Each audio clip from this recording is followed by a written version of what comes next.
नमस्कार, आप सभी देख रहे हैं न्यूज सजीवन। मैं हूं आपके साथ अंजलि त्यागी। आए रुक करते हैं आज की ताजा तरीन खबरों की ओर। मुख्यमंत्री डॉक्टर मोहन यादव ने शनिवार को राजधानी भोपाल में नवनिर्मित पुलिस अस्पताल का लोकार्पण किया।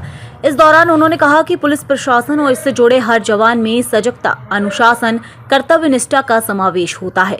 इनकी मौजूदगी ही समाज को सुकून के बेहतर पल देती है। उन्होंने कहा कि मध्य प्रदेश पुलिस की मेहनत ही कही जाएगी कि उन्होंने प्रदेश से डाकुओं का काल खंड समाप्त करने की महारत हासिल की, साथ ही खुद की साख स्थापित करने में भी सफल हुए। सीएम डॉक्टर मोहन यादव ने कहा कि कोविड के जिस बुरे दौर में सारी दुनिया डर कर घरों में सिमट गई थी, उस समय भी पुलिस जवान सड़कों पर मौजूद थे और जन रक्षा और सुविधा के रास्ते बना रहे थे।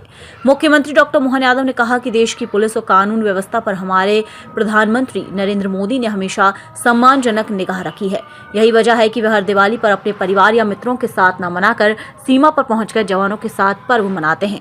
सीएम डॉक्टर मोहन यादव ने कहा कि पीएम ने नए कानून के जरिए कई सुविधाओं का संचार किया है। न्याय की मूर्ति की आंखों पर बंदी पट्टी हटने और इंसाफ के नए रास्ते खुलने जैसे हालात इन बदलाव से आए हैं। सीएम डॉक्टर मोहन यादव ने कहा कि स्वास्थ्य से जुड़े संस्थान को संचालित करने के लिए असमंजस की स्थिति बन रही थी, लेकिन डीजी सुधीर सक्सेना ने इस व्यवस्था को पुलिस विभाग के हाथों रखने पर ही जोर दिया।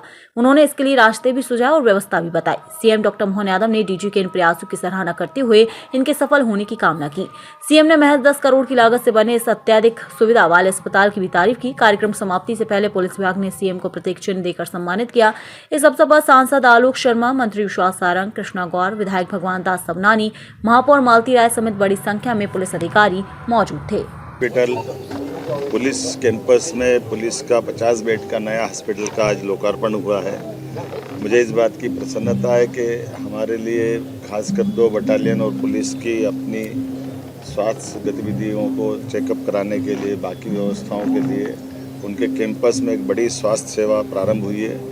मैंने स्वयं ने एक निर्णय भी किया था कि आमतौर पर पुलिस डिपार्टमेंट में हेल्थ की ऐसी बड़ी गतिविधि चलाने के लिए थोड़ा सा स्वास्थ्य विभाग 19-20 था। हमने कहा नहीं, अच्छी बात है कि उनके कैंपस में हॉस्पिटल चले, हम डेपुटेशन पे देते हैं। और यही कारण रहा कि एक बड़ा हॉस्पिटल यहाँ बन के जो तैयार हुआ, आज वो संचालित करने के लिए तैयार हो गया। मैं स्वयं इसका साक्षी बना। मेरे साथ माननीय मंत्री विश्वास सारंग जी, माननीय मंत्री कृष्णा गौर जी, माननीय सांसद जी, विधायक जी, सबके साथ हमने लोकार्पण किया। मैं डीजी और इस अवसर पर सभी पुलिस परिवार के अधिकारियों को बधाई देना चाहूँगा। अच्छी सुविधा मिली।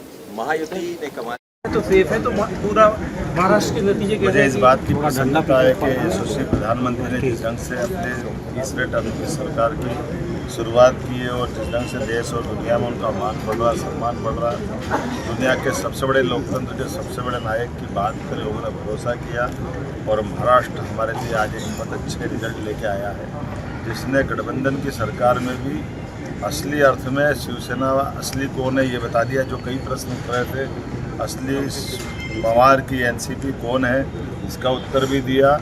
और सच्चे अर्थ में जो अतीत के कालक्रम में बम्बई के किनारे हम सब जानते हैं कि आतंकवादी घटना जो हुई थी, तो शासन की व्यवस्था सक्षम हाथों में होना चाहिए, उसका ये परिमार्जन है, उसका प्रमाण है।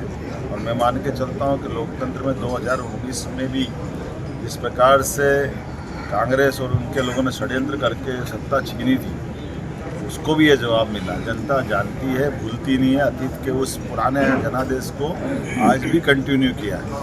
मैं एक बार महाराष्ट्र की लोकतंत्र में जागरूक जनता का बधाई देना चाहूँगा और भाजपा के राष्ट्रीय अध्यक्ष और सभी पदाधिकारियों को बधाई देना चाहूँगा, जिनके कारण से लोकतंत्र गौरवान्वित भी हो रहा है और ऐसे छोटे मोटे जिनके अपने मंसूबे वो नापाक साबित हुए। मेरी आपको से बधाई।